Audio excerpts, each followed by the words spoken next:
Sir நான் கல்யாணம் பண்ணி போகும்போது என் அக்கா பையன் தான் 2வது படிக்கிறான். அவனை வளர்க்கறதுக்காக தான் எனக்கு கல்யாணம் பண்ணி வச்சாங்க சார். தனிமையா நானும் அவர் உட்காந்து பேசுனதே இல்லை. எனக்கு இன்னும் ஆசை இருக்கு. இல்ல இப்போ 20 வருஷம் ஆயிடுச்சு சார். இன்னும் கனவுல உட்காந்து தான் வாழ்ந்துட்டு இருக்கேன். இப்ப என் பிள்ளைக்காக நான் வாழ்ந்துட்டு இருக்கேன். பொம்பளைங்களோட உறவுக்கு என்ன கொடுக்குறீங்க? சோறு கொடுக்குறீங்க. மிஞ்ச போன மாமனார் மாமியாருக்கு ஒரு நாள் கேஸ்ட் சட்ட ஃபெஸ்டிவல் வாங்கி தருவீங்க. உங்க குடும்பத்துக்கு நாங்க பண்ண நீங்க விட்டுருவீங்களா? உங்க தங்கச்சிக்கு கல்யாணம் பண்ணணும், உங்க தங்கச்சி பிள்ளைகளுக்கு நாங்க வளைகாப்பு பண்ணணும், குழந்தை வரச்சு அதுக்கு வேற பண்ணணும் சார். என் உங்களுக்கு பண்ண சொல்லுங்க. நாங்க பண்ணுவீங்களா சார்? ஆண்களால தான் பெண்கள் இவ்வளவு சலிப்புகளோட வாழ்க்கையை வாழ வேண்டிய கட்டத்துக்கு தள்ளப்படுறோம்னு சொல்றாங்க. ரியாலிட்டி பேசுங்க.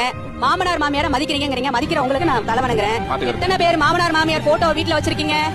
சீனுக்காக சொல்லக்கூடாது. நாங்கள 80 கிட்ஸ். கொஞ்சம் யோசிச்சு பாருங்க. இவங்க 12வது படிச்சாங்கங்கறாங்க. நான் வேற 5வது.